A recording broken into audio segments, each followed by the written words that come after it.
네, 반갑습니다. 네, 8주차 두 번째, 세 번째 차시에 다시 여러분과 만나 뵙게 되었습니다. 네, 이번 시간에는 외교관계법에 관해서 공부하도록 하겠습니다. 국가의 외교에 관련한 대외기관으로서 대통령을 비롯해서 외무부 장관, 외교관들이 있죠. 이 국가의 대외기관, 에 관해서 간략히 말씀드리고, 외교사절의 파견, 그리고 외교사절의 직무, 외교사절의 특권과 면제, 그리고 영사제도에 관해서 학습하는 시간을 갖도록 하겠습니다. 예, 이 외교관계 관련해서는 국제법 쭉 역사를 보면은 국제관습법에 의해서 규정되다가 1960년대 외교관계에 관한 비엔나 협약이 체결되었죠. 1961년 외교관계에 관한 비엔나 협약이 채택되어서 이 분야에 관한 국제법의 기본을 이루고 있습니다. 그러니까 언젠가 말씀드린 관습국제법의 성문화 현상이 대표적인 한 예가 되겠습니다.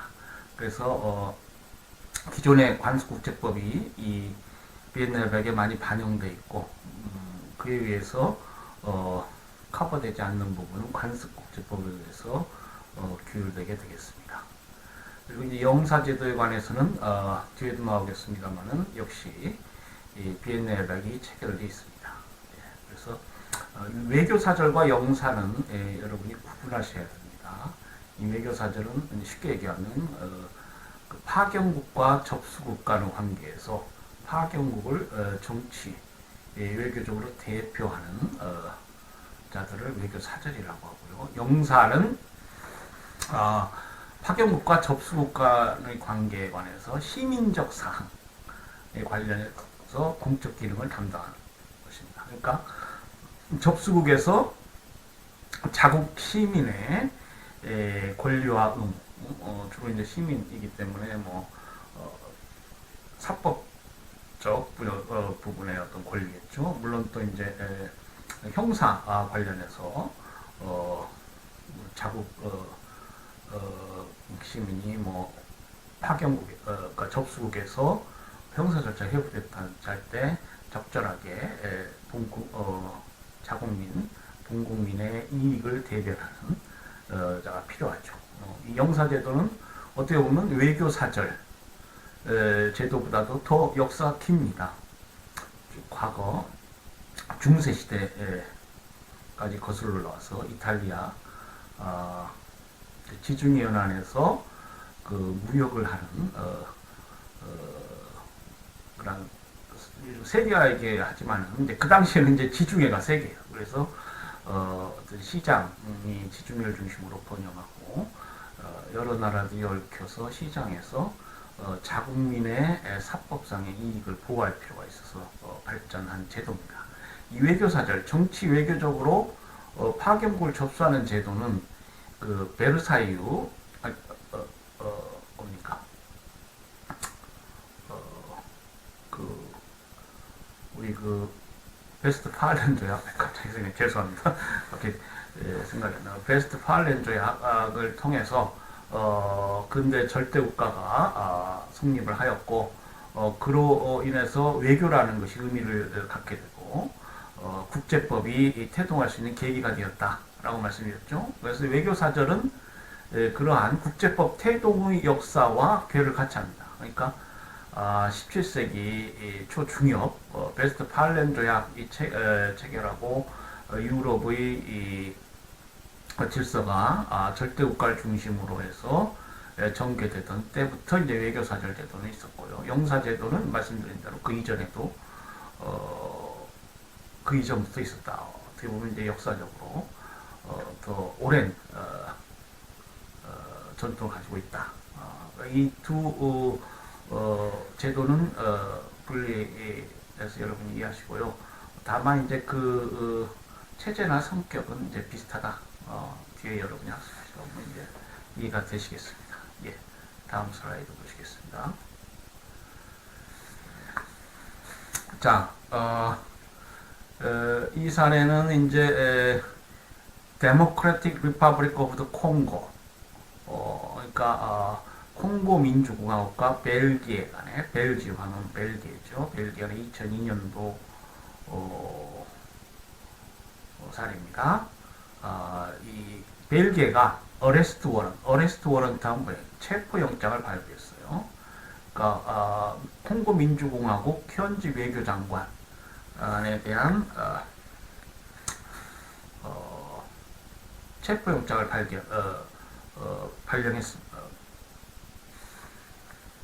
발부했습니다. 이거 여러분 어떻게 생각하세요? 자, 우리 그 뒤에도 나오겠습니다만은 외교사절, 외교관에게는 특권과 면제, 그러니까 접수국의 재판관할권으로부터 민사상관할권이든 형사상관할권이든 재판관할권으로부터 면제되는 특권과 면제를 향유한다. 자, 이 사례는 외교관이 아니에요. 외교장관입니다. 외교관이라는 것은 그러니까 외교장관은 외교관이지만은 비엔나 협약에서 규정하는 외교관이라는 것은, 그리고 또 그 외교관의 특권과 면제는 그 파견국 접수국과는 관계에서 그 외교관이 접수국에 파견되어서 외교관으로서의 직무를 수행해야 됩니다. 이 현지 외교장관은 벨기에에 주재하는 외교관이 아니죠. 그러니까 비엔나 협약상 그 현지 외교장관은 이 체포영장으로부터 어떤 면제를 받는다 이렇게 주장할 수가 없어요. 비엔나 협약상으로는. 그런데 이 사례에서 국제사법재판소는 국제관습법에 따라서 현지 외교장관의 이 제3국에서의 형사재판관할권으로부터의 면제를 인정해야 된다 이렇게 판시했습니다. 이 사례를 볼까요? 벨기에 정부는 인도에 반하는 죄와 전쟁 범죄를 범한 혐의로 콩고의 현지 외교장관에 대한 체포영장을 발부했다.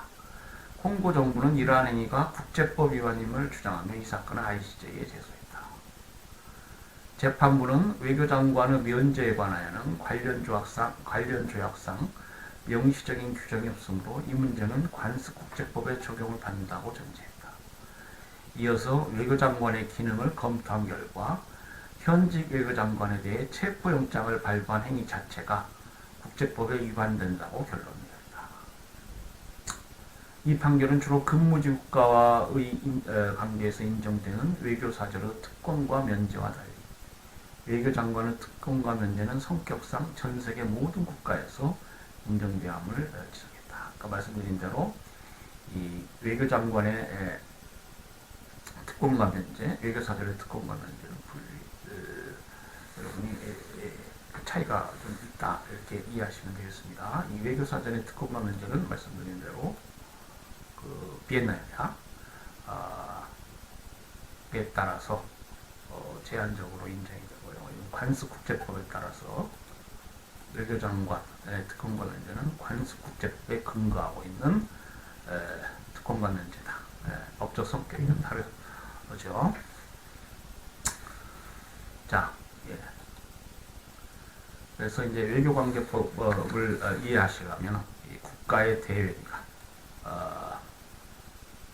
에 관해서 여러분이 좀 그 교양이 있으셔야 되겠죠.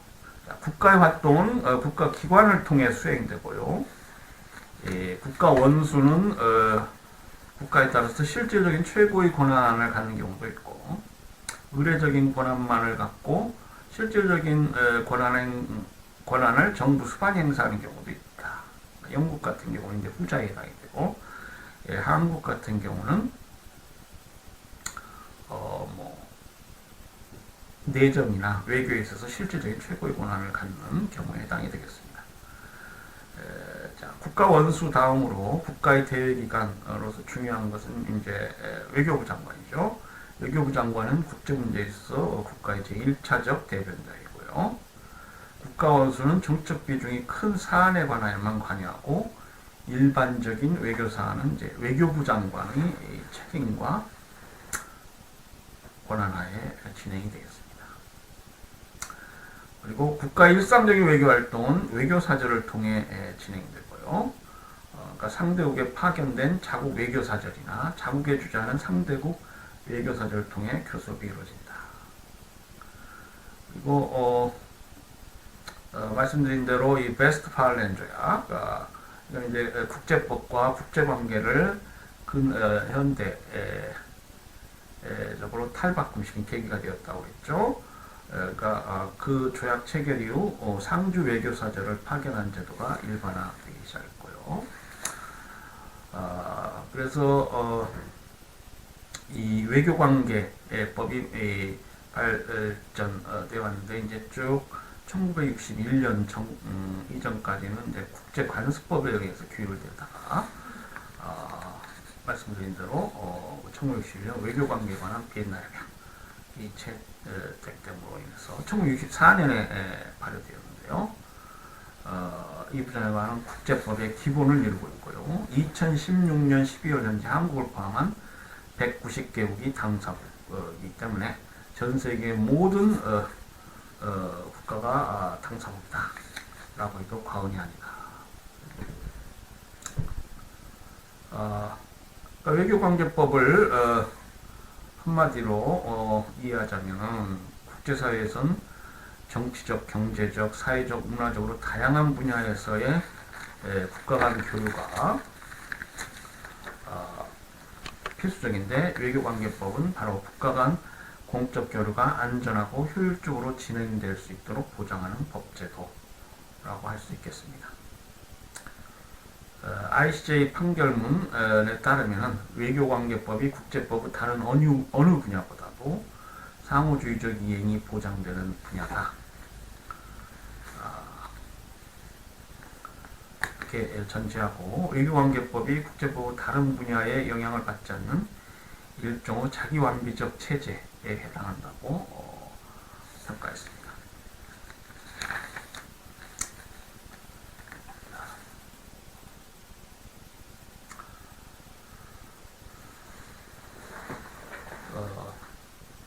외교사절의 면제권 관련해서 우리 한국 사례가 있어요. 김용식 외무장관.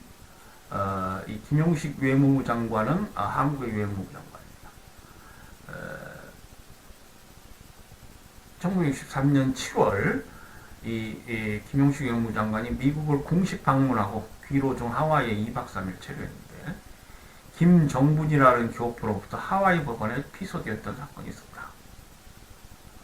뭐 민사 소송을 제기했나요? 이 미국은 연방 국가이기 때문에 민형사 관련해서 이제 주 법원이 1차적으로 관할권을 행사합니다. 그래서 이제 소송을 제기하는 것 같은데요. 김 장관은 피소와 관계없이 원래 일정대로 7월 24일 하와이를 출발했다. 당시 미국 법무부는 관습국제법상 국가원수와 외교장관 그리고 이들의 공식 수행으로는 모든 미국 법원의 관할권으로부터 면제된다는 점을 환기시키며 김 장관의 외교적 지위가 인정되기를 요망한다는 의견서를 하와이 법원에 제출했다. 미국이나 영국, 특히 영국 같은 나라는 이 법원이 이 외교나 국제관계에 관해서 이 행정부의 의견을 매우 존중합니다. 그래서 상권분립 원칙이 철저히 나왔는데요. 그래서 이 의견서에 따라 1963년 9월 하와이 법원은 관할권 없음을 이유로 이 청구를 각하했다. 관할권이 없으면 본안에 들어가서 판단할 필요 없이 각하하면 되죠.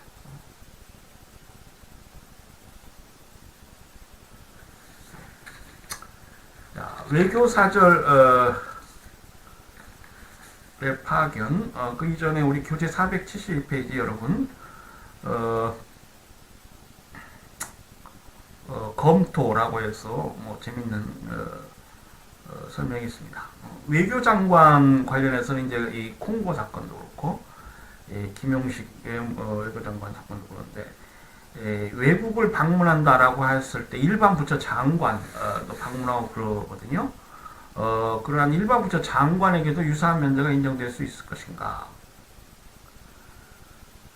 이 일반 부처 장관이 외교적 기능을 수행하는, 그러니까 스페셜 미션, 특별 사절 자격으로 뭐 공식 방문한다 하는 경우에는 뭐 외교 장관에 준해서 뭐 면제가 인정될 것입니다.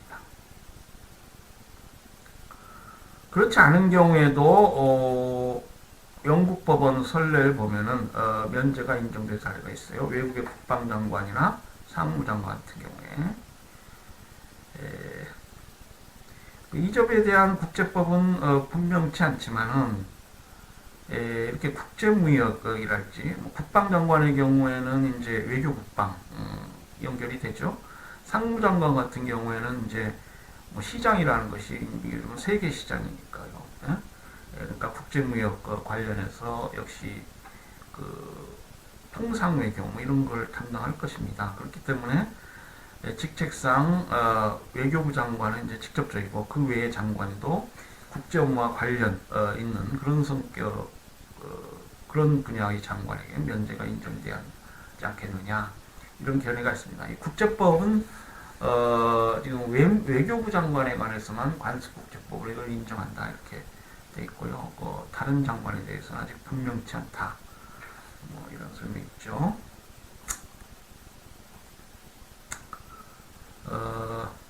물론 이 형사 관련한 이런 절차, 형사법적 절차 관련해서 국제형사재판소 규정이 적용되는 경우에는 특권과 면제가 인정되지 않죠.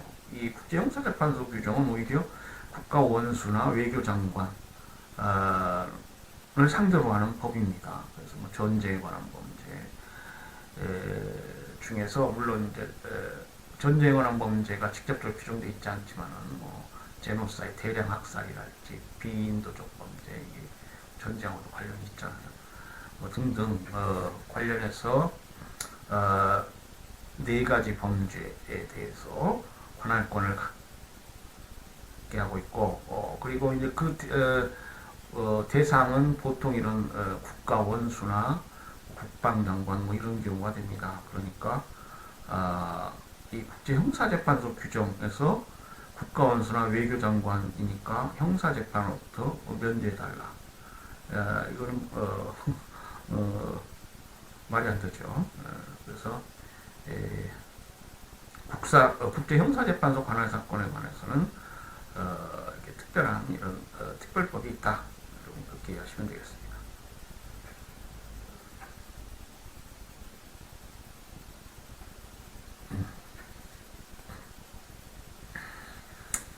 자, 그러면 이제 외교사절, 외교관 관련해서 비엔나 협약을 쭉 보도록 하겠습니다. 제일 먼저 이제 외교관, 외교사절은 먼저 파견국, 접수국 간의 관계에서 파견이 있어야 되겠죠. 이게 이제 말씀드린 아까 그 파견이 있고, 그럼으로써 이제 이 협약이 적용됩니다. 그러니까 뭐 외교부 장관하고 이제 구별이 되는 것이죠.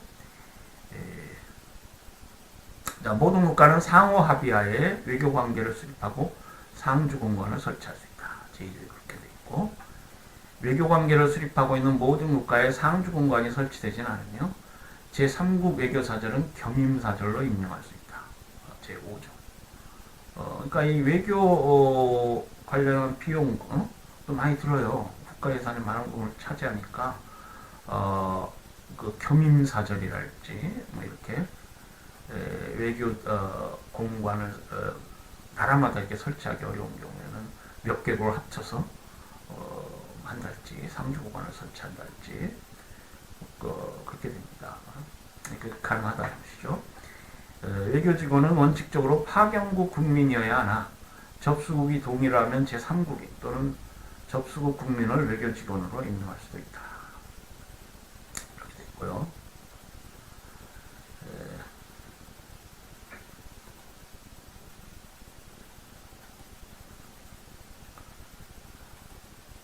아그레망이라는 게 있어요. 아그레망. 그러니까 상대국이 호감을 갖지 않는 자를 외교사절로 임명하면 원활한 업무 수행에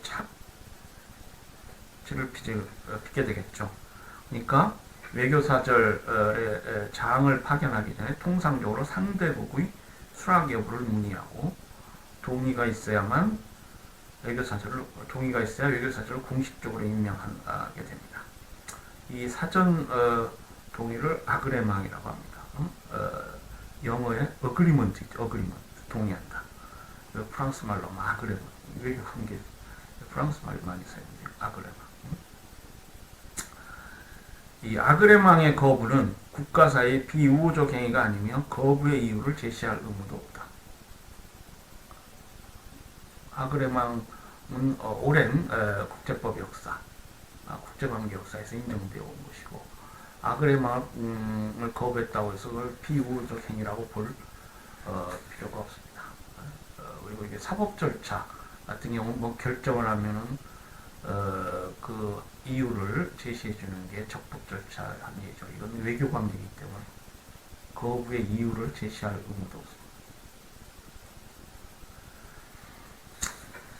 사절단의 장이 아닌 공관 직원은 자유롭게 임명할 수 있지만 국가에 따라서는 주재문관의 경우 사전에 승인을 위한 명단 제출을 요구합니다. 이 아그레망은 사절단의 장에 대해서 인정된 것이죠. 실행되는 그런 국가관행들입니다. 자, 외교관의 계급이라고 할까요? 우리 473페이지인데요. 국가 원수를 상대로 파견되는 대사, 가장 최상위 계급이라 할 수 있고요. 그리고 국가 원수를 상대로 파견되는 공사, 미니스트라고 합니다. 대사는 이제 엠베서더라고요. 이게 이제 차상 계급이 되겠습니다. 그리고 외교부 장관을 상대로 파견되는 대리공사, 차지 있겠습니다. 그래서 이 세 가지 계급으로 구분되고요. 비엔나 협약에서 말하는 외교관, 우리가 법을 만들 때는 정의, 그 법에서 그 협약 체제 내에서 이 용어가 어떤 의미를 갖느냐, 이걸 정의를 잘 내려야 됩니다. 보통 제1조의 정의, 뭐 제2조의 법, 협약의 목적 이렇게 되어 있죠. 그러니까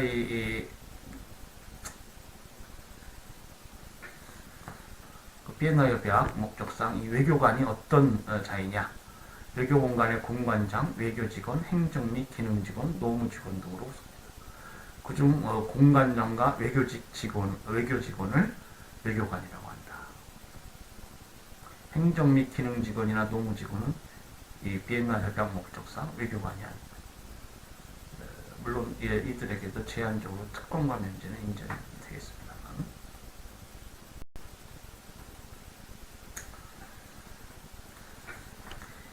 공관장의 계급은 서열 및 의뢰에만 관계되고 직무수행과 특권, 면제에 있어서는 차이가 없다. 제14조 이하에 그렇게 되어 있습니다. 외교사절 간의 서열은 1차적으로 계급에 의해 결정되고 동일계급 간에는 직무개시일순으로 정해진다. 직무개시일순. 일반적으로 신입장을 제정한 날을 공식적인 직무개시일로 삼는다. 16조 13조에 그렇게 규정이 되어 있습니다. 다음으로 페르소나 난 그레타라는 개념이 있어요. 이 아그레망은 이제 외교 공간의 장에게 인정되는 것이고, 그거는 이제 개인적인 불만이랄지, 개인적으로 동의를 주나 안 주냐가 이제 개인적 차원에서 행해집니다. 근데 파견국에 대한 불만, 를 통해서 그 외교관에 뭐 출국을 요구한다는 할 수가 있는데, 이제 그런 것이 페르소나 난 그레타예요. 그래서 접속이 페르소나 난 그레타를 선언하면 대개 제한된 시간 내에 출국을 요구합니다. 그래서 이제 예컨대 한일 외교 관계가 악화되었다. 우리 대한민국 정도는 이제 일본국 정도 불만이 많고 일본국 정도 그렇다. 그러면은 일부 외교관에 대해서 페르소나 난 그레타를 선언할 수 있습니다. 이 기한 내에 출국하지 않으면 접수국은 그에게 더 이상 외교관으로서의 특권과 면제를 인정하지 않을 수 있다. 비엔나 협정 구조에 그렇게 되어 있습니다. 그래서 이 페르소나 non grata는 단순한 외교 관행 차원의 문제가 아니고 비엔나 협약 제9조에 따라 외교관으로서의 특권과 면제를 부여할 것이냐 말 것이냐 법적 효과가 있는 법적 의미가 있는 그런 문제입니다. 우리 조선일보 1998년 7월 6일자, 7월 9일자, 7월 30일자 쭉 여러 그 기사들이 있는데 이게 이제 러시아와 한국 간의 외교 갈등 관련해서 페르소나 non grata 얘기입니다. 1998년 7월에 러시아 정부는 주 러시아 한국 대사관의 외교관이 부당한 방법으로 첩보 수집 활동을 했다는 이유로 페르소나 non grata를 선언하고 72시간 내 출국을 요구했다. 보통 이런 조치가 있으면 그 상대국도 또 역시 페르소나 non grata를 선언하게 됩니다. 그러니까 우리나라도 역시 러시아 대사관 참사관 한 명을 페르소나 non grata로 선언하고 72시간 내에 출국을 요구했습니다. 이 문제가 이제 당시에 그 양국 간 심각한 외교 갈등으로 비화하게 되고요. 러시아는 그 후에 또 그 균형, 상호 균형, 국제관계는 Principle of Reciprocity, 상호주의 원칙이 있다고 했는데 이런 경우에도 상호 균형 잣대가 된 것 같아요. 러시아는 그 이후에 상호 균형을 이유로 주 러시아 대사관 한국 직원 5명의 추가 철수를 요청했고 또 우리나라도 역시 그에 대응해서 러시아 직원 1명의 추가 철수를 요구했습니다. 그러니까 상대 외교 갈등이 이렇게 쭉 페르소나 non grata를 통해서 악화되는 사례라고 할 수 있겠습니다. 자, 외교사절은 어떤 일을 하느냐? 외교사절의 직무, 비엔나 협약에 따라 보면요. 제3조 1항에 되어 있는데 접수국에서 파견국을 한조 1항이요. 접수국에서 파견국을 외교적으로 대표한다. 접수국에서 파견국과 파견국 국민의 이익을 보호한다. 접수국 정부와 교섭한다. 합법적 수단에 의해 접수국의 사정과 발전을 확인하고 이를 본국 정부에 보고한다. 접수국과 파견국 간의 우호관계 증진 및 양국 간 경제, 문화 및 과학관계 발전을 도모한다. 이 외교사전의 직무라고 할 수 있겠습니다. 자, 비엔나 협약이 이제 의미를 갖는 것이 이제 외교사전의 특권과 면제 부분이 상당히 의미가 큽니다. 자, 외교사전에게는 특권과 면제가 인정이 됩니다. 그러니까 일반 외국인과 달리 외교관에 대해서는 접수국에서 일정한 특권과 면제가 인정된다는 것이죠. 이 법적 성격이라고 할까요? 이 외교사절의 특권과 면제는 외교사절 개인에게도 무슨 실제상 의미가 있겠습니다만은 그 법적 성격은 당연히 국가의 외교 관련한 권한의 한 부분이다. 이렇게 국가의 권한으로 이걸 우리가 이해하는 것이 지금 통설적 견해입니다. 이 외교사절의 특권과 면제는 역사가 길죠. 유럽에서 이제 신체의 불가침, 16세기 말 관습국제법 확고히 성립되었고요. 그리고 이 상주외교사절 제도가 정착하면서 신체의 불가침으로부터 공관의 불가침으로 확대되었고요. 말씀드린 대로 이 외교관에 대한 특권과 면제는 외교관의 개인적 이익을 보호하기 위한 것이 아니고 그가 대표하는 외교공관 직무의 효율적 수행을 보장하기 위해 인정이 됐다. 그러니까 결국 특권과 면제는 개인적 권리가 아니고 직무의 효율적 수행을 보장하기 위해서 그를 파견한 국가에게 인정된 권리다. 그러니까 외교관 개인이 자유롭게 특권과 면제를 포기할 수 없다. 이렇게 봐야 되겠죠. 제32조에 그렇게 되어 있습니다. 특권과 면제는 외교관이 개인적으로 포기할 수 없고 공국만이 이를 포기할 수 있다. 자, 외교사 아래 특권과 면제에 관련해서 공관의 불가침이 규정되어 있습니다. 공관지역, the premise of the mission. 미션이라고 하면 외교사절을 말하죠. 미셔너리 하면 외교사절이가 를 말하고, 미션 하면은 이제 뭐 외교라고 할까요? 접수국과 파견국 간의 외교 관계에 관한 프레미스, 공관지역이죠. 공관지역이라 하면 공관상 주거를 포함하여 공관을 목적으로 사용되는 건물과 부속 토지를 말한다. 그 소유자가 누구인지는 불문합니다. 그렇죠?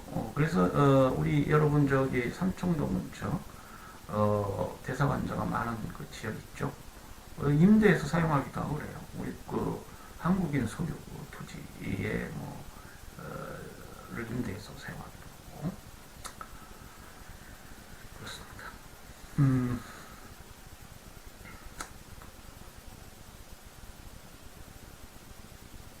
접수국은 공관지역을 어떠한 침입이나 손해로부터 보호해야 되고 공간 안전과 품위 손상을 방지하기 위해 적절한 조치를 취할 의무가 있다. 그리고